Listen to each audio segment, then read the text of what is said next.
Oh gosh, I miss Laramie. I mean, I really love it there. That's where I want to live. And they get this starry-eyed look in their eyes, and I'm like, if that's where you want to live, do it.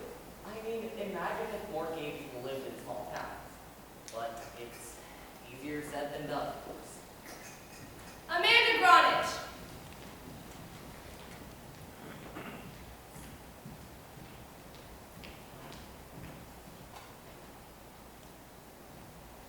Today we divided up to go to different churches in the community. I was given a Baptist church. I was welcomed into services by the Reverend himself standing at the entrance to the chapel. This is what I remember of his sermon this morning. Rejoice, my brothers and sisters, for today I'm here to bring you the word of the Lord. Now, there's a simple truth that I tell to my colleagues, and today I'm going to be telling it to you. And that truth is, the word is either sufficient or it is not. Now, scientists tell me that the world is about 5 or 6 billion years old. But let's be honest, what's a billion years even take? The Bible here, on the other hand, tells me that the world is only 6,000 years old. The word is either sufficient or it is not. Ah, the sociology of religion in the West. Stephanie Mead Johnson, Unitarian minister.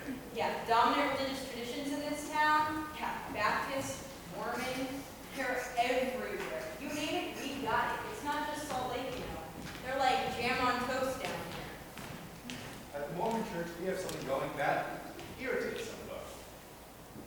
Doug Laws, state ecclesiastical leader of the Mormon Church. And that is that we absolutely believe that God still speaks to man. Please.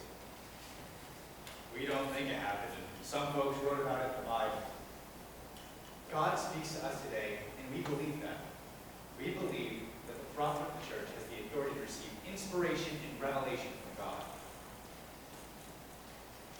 So the spectrum would be on the left side, so far left that I'm probably sitting by myself, is me and the Unitarian Church. Unitarians are, by and large, humanists, many of whom are actually atheists. Okay, so we're not even sure we are a religion. And then on the right side of the spectrum, to his credit, is Father Roger Schmidt, Catholic, and he's very well established. But God bless him, he did not equivocate at all when this happened. He hosted the vigil for Matthew just that night. I was really jolted because, we did the vigil. We wanted to get some of the other ministers involved. And so we called some of them. But they weren't going to get involved. And I'm like, we're going to stand back and wait and see where the wind is blowing? And that angered me immensely. We were supposed to stand out as leaders, I thought. Wow, what's going on here? God has set boundaries, and one of our responsibilities is to learn. So we study Scripture. We look to our leaders. Then we know what the bounds are. And once we kind of know what the bounds are, then we sort of know what's out of bounds. There's a proclamation that came out on the family. A family is defined as one man, one woman, and children. That's a family. That's as clear as you can state it. There's no sexual deviation in the Mormon Church. Nope. No leniency. We just believe it's out of bounds. Now I'll warn you, you may be mocked, you may be ridiculed for the singularity of your faith, but let the Bible be your guide. For everything you need is in here. It is all in here.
It's so weird to me that, like, a group from New York will be writing a play about Laramie, and then I was picturing, like, you're writing a play about my town.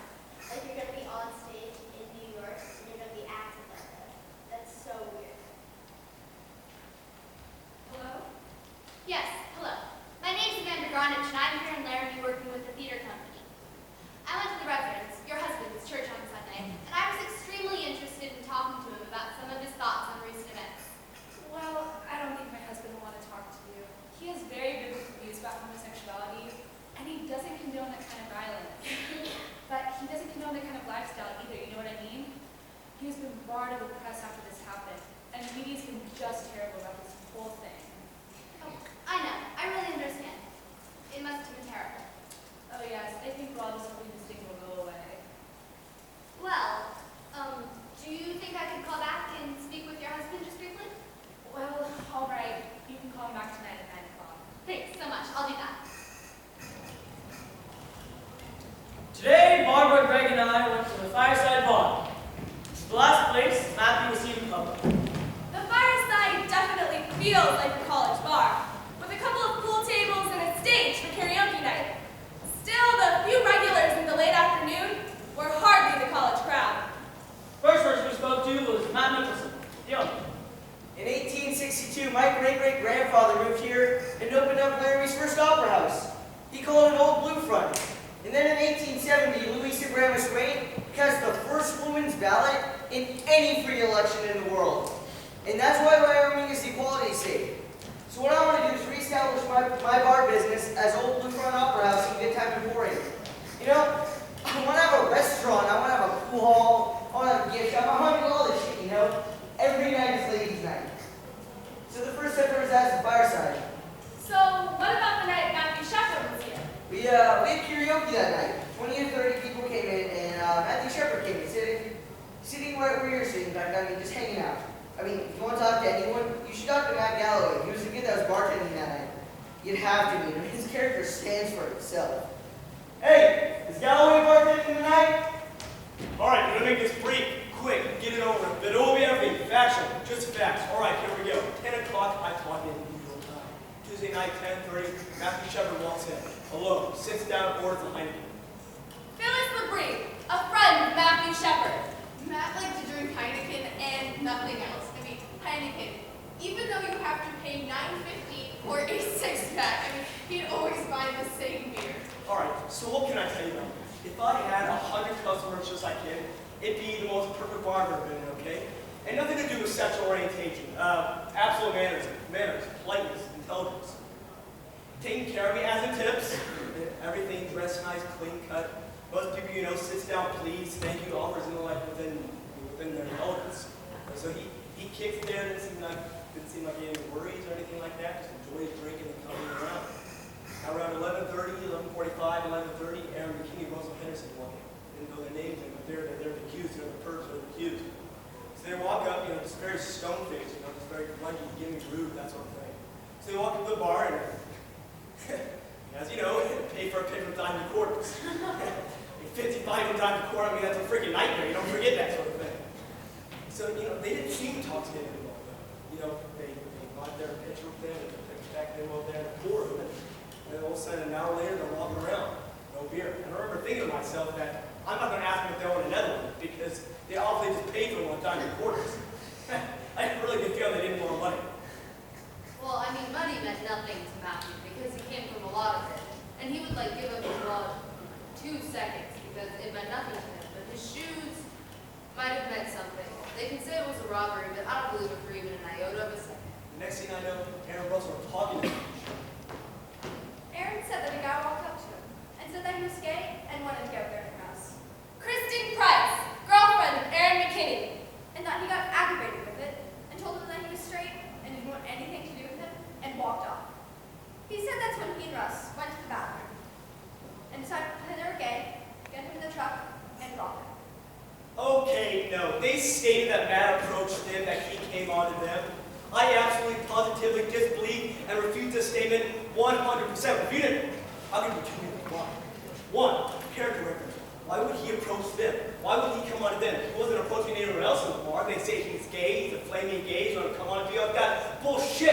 It never came on to me. Hello? I don't believe it. Two, territorialism is the word I use for that. And that's the fact that Matt was singing. Aaron and Russell were sitting over there on the floor, planning their first interaction. They were in the area where Matt was sitting, the area that he'd been seen all night. So who approached who by that? But I mean, Matt wouldn't not talk to someone for any reason. I mean, like, he'd hear someone say something and come up behind him and be like, oh, blah, blah, blah, blah. I mean, like, he didn't have a problem striking up a conversation with anybody. Well, I mean, Matt did feel lonely a lot of times, and me knowing that, and knowing how gullible Matt could be, I mean, he would have walked right into it. And the fact that he was at the bar alone without any friends made him that much more vulnerable. So what I'm testifying to, because I'm basically the witness in this case, is that I saw Matt leave that night. I saw two people leave with him. I didn't see their faces, but I saw the back of their heads. Same time, Aaron and Russell are no longer in the bar. You do the math. Actually, I think the last person to see them was on their way out. It was the DJ. His name's Shadow.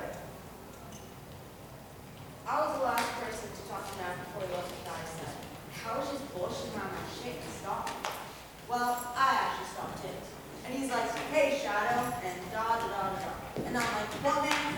You're already getting ready to leave? And he's like, yeah, man, and this and that. And that's when I noticed them two guys, and they just stood outside. You could see it. You could see it. They were just standing there, you know? And he was looking at them, and they were looking back at him. And I stood and talked to Matt for like a good 10 minutes. And you could see him with them. You could see him like worried, like anxious to leave and shit. So when they took off, I seen it. When they took off, it was a small truck, a little black truck. The three of them sat in the front and Matt in the middle. I didn't think nothing of it, you know? I didn't think them guys were going to turn out to be like that. A friend of Aaron McKinney. Oh, I've known Aaron a long time. He was a good kid. I always liked him. That's why I was so shocked to hear about all this happening. I mean, last time I heard, he was living out far. In a trailer home with his girl, that's what he told me. They started dating over the summer. I think they got pregnant as soon as they started dating, though, because he's got a kid now. I mean, he's only 21 years old, but he's already got a kid. Well, that's Aaron for you. He always wore big clothes like Tommy Hilfiger, Louis Vuitton, you know, that kind of stuff. At the time I knew him, he was just, you know, just a young kid trying to, you know, fit in, like, acting cool, acting tough, but if you got in his face about it, he would just back down, like some sort of scared kid. You know, Russell was just so sweet. I mean, you know, he was a boy who was an Eagle Scout. His whole presence was just so kind and sweet. So, of course it doesn't make sense to me. And, like, I know people snap and whatever. It wasn't a real intimate relationship. I was just his landlord, but I did work with him at the chuck wagon, too. And, like, I remember at this Christmas party one time, we were all just, like, totally drunk out of our minds. And it was just, like, party time, you know? And you know, he wasn't really belligerent. He was still the same little neat Russell. And I remember, you know, he came up to me and he was like, can you get a chance, Sherry? Can I have a dance? Which we never really did get around to doing. And now I just want to shake him, you know? What were you thinking? What the hell were you thinking?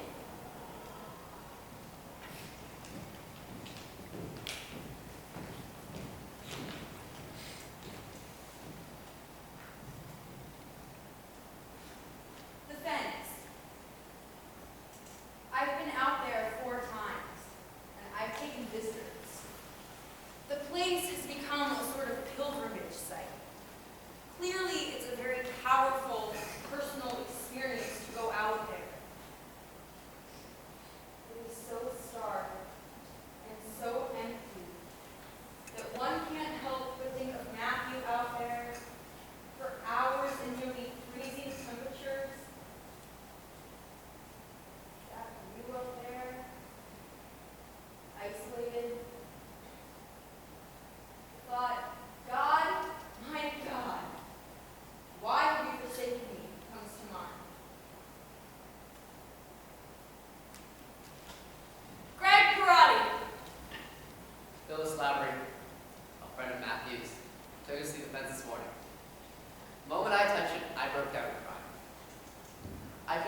strong kinship with this young man. Way back, I made sure nobody saw me crying. Lee Kondakowski. Greg was crying on the way back. And I mean, I felt the same way, but I couldn't bring myself to tears. I was supposed to interview Erin Peoples. She found Matthew up on that fence, but I don't know if I'm up for it. I think I'm just gonna have someone else do it for me.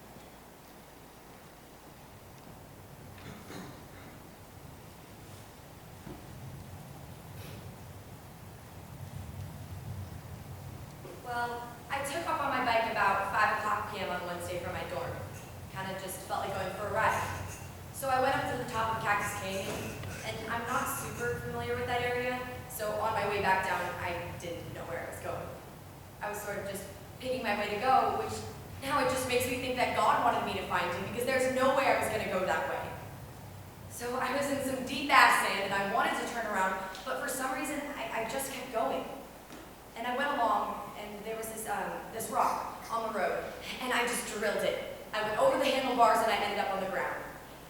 So I got up, and I was sort of just dusting myself off and looking around. And I noticed something, which ended up to be Matt, and he was just lying there by a fence, and I just thought he was a scarecrow. I mean, I thought Halloween's coming up, must be some Halloween gag. So I didn't think much of it. So I grabbed my bike and I walked it around the fence that was there. It was a buck-type fence. I got closer to him, and I noticed his hair. And that was a major key for me, being able to tell that he was a human being, was his hair. Because I just thought he was a dummy. I mean, I even noticed his chest going up and down, but I still thought he was a dummy, you know? I just thought it was some kind of a mechanism. But when I saw his hair, well, that's when I knew he was a human being. So I ran to the nearest house as fast as I could, and I called the police. I responded to the call. Officer Reggie Flutie. When I got there, the first thing I noticed was partially somebody's feet. So I got out of my vehicle and raced over. I seen what appeared to be a young man, 13, 14 years old, because he was so tiny and he was tied to the bottom end of the pole. I did the best I could. The gentleman that was lying on the ground, Matthew Shepard, he was covered in dry blood. There was blood underneath him, and he was barely breathing. He was doing the best he could. Now, I was going to try and breathe for him, but I couldn't get his mouth open. His mouth wouldn't open for me. He was covered in, like I said, partially dry blood. There was blood all over his head. And the only place that did not have any blood was what appeared to be where he'd been crying out his face. His head looked distorted. It didn't look normal. It looked as if he had a real harsh head wound. I was working the emergency room the night Matthew Shepard was brought in. I don't think that any of us can remember seeing a patient in that condition for a long time. Those of us who worked in big city hospitals have seen this, but some people here who haven't worked in a big city hospital. And it's not something you expect. You expect it. You expect this kind of injury to come from a car going down a hill at 80 miles an hour. You expect to see gross injuries from something like that. This horrendous, terrible thing. But you don't expect to see that from somebody doing this to another person. The ambulance report said it was a beating, so we knew. There was nothing I could do. I mean, if there was anything I could have done to help him, I would have done it, but there was nothing. And I was yelling at him at the top of my lungs, trying to get something out of him, like, hey, wake up, hello! But he didn't move. He didn't flinch. He didn't anything. He was bound to the fence, thumbs out, in a cockeyed position. You know, the way we handcuff people. He was bound with a real thin white rope that went around about 4 inches up from the bottom of the ground. I noticed that his shoes were missing, and he was bound extremely tight, so I was going to try and get my boot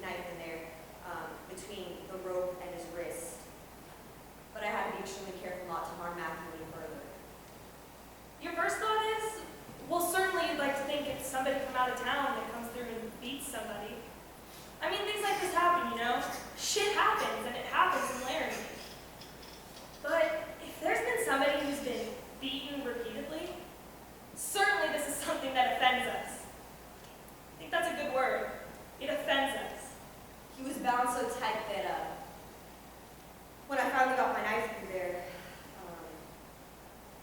I'm sorry. When I finally got my knife through there, we flipped him over onto his left side, and immediately after this, he quit breathing. So I put him on his back, and that gave me just enough of an adjustment to set him free. Now I seen the EMS unit trying to get to the location, and once the ambulance got there, we placed a neck collar on him, put him on a backboard, and scooted him out from underneath the fence. Then Bob drove the ambulance to Ivanson Hospital's emergency room. Now, the strange thing is, 20 minutes before Matthew was brought in, Aaron McKinney was brought in by his girlfriend. Now, I guess he'd gone into a fight later on that night back in town. So I'm working on Aaron, and the ambulance comes in with Matthew. Now, at this point, I have no idea that there's a connection at all. So I tell Aaron to wait, and I go and treat Matthew. So there's Matthew in one room in the ER, and Aaron in another room, 2 doors down. Now, as soon as we saw Matthew, it was very obvious that his scare was beyond our capability. Called the neurosurgeon at Motor Valley, and he was on the road in an hour and 15 minutes, I think. I saw a picture. Days later, they showed me a picture of Matthew, and I never would have recognized him. Then, 2 days later, I found out the connection, and I was very struck. They were 2 kids. They were both my patients, and they were 2 kids. I took care of both of them, of both of their bodies, and for a brief moment I wondered if this is how God feels when he looks down at us. How we are all his kids, our bodies, our souls. I felt a great deal of compassion for the both of them.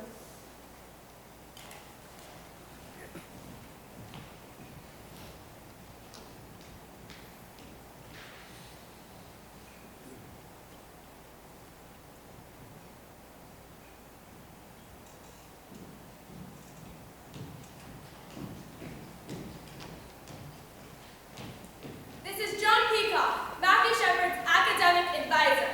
The news report started trickling out on Thursday, but no names were mentioned. The brutality of the crime was not mentioned. All that was mentioned was that there was a man, found beaten out on the prairie, basically. Later on, the evening, they mentioned his name. It's like, that can't. That's not the Matthew Shepard I know. That's not my student. That's not this person who I've been meeting with. I was in the coffee shop, Romaine Patterson. and someone pulled me aside and said, I don't know much, but they say there's been a young man who's been beaten in Laramie, and they say his name is Matthew Shepard, and they say, do you think this could be our Matthew? And I said, well, yeah, this sounds like it could be our Matthew. So I called up my sister Trish, and I told her, tell me everything you know, because I don't know anything. So I'm talking to my sister on the phone, and that's when the whole story comes up on Channel 5 News. And it's like, boom. And the news reports kept rolling in. Young University of Wyoming student, his age, his description, it's like, oh my God. And I just felt sick. I just instantly felt sick to my stomach. And I had to tell Romaine, I had to say, yes, it was Matthew. It was a friend. Okay, I told you it was overwhelming. Matt Galloway. Friday morning, walking to class, boom, there it is in the Brady Iron. So I drive in there to the newsstand as fast as I can, because I don't work on it. I copy the Laramie Boomerang. I drive home and I get a phone call from my boss, and he's like, Did you hear about what happened? yeah. Was he in the bar Tuesday night? Yeah, he was. You need to get down to the bar right now. We've got to talk about this. We've got to discuss what's going to go on. By this time, I was starting to get upset, but still, the severity wasn't out yet. It was Thursday afternoon. Rulon Stacy at Cooter Valley Hospital. I got a call. We just got a kid from Wyoming, and it looks like he needed a victim of a hate crime.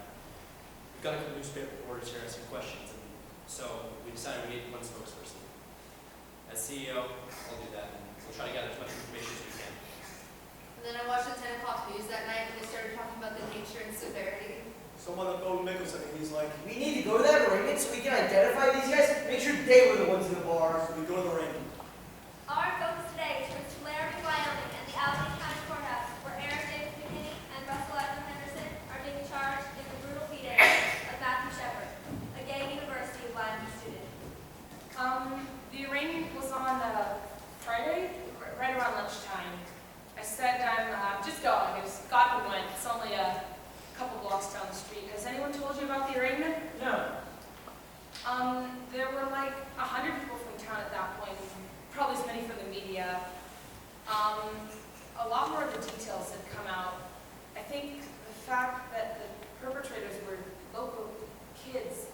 kids who everyone who's from around here has some connection to, well, I think people were just waiting on pins and needles to see what would happen when they walked in, and what happened is they walk in, complete in their orange jumpsuits and shackles, and I swear, you could have heard a pin drop. I mean, it was incredibly solemn.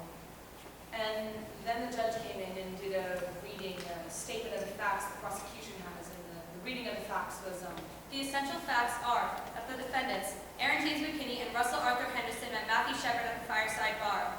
After Mr. Shepard provided he was gay, Cedric then deceived Mr. Shepard into leaving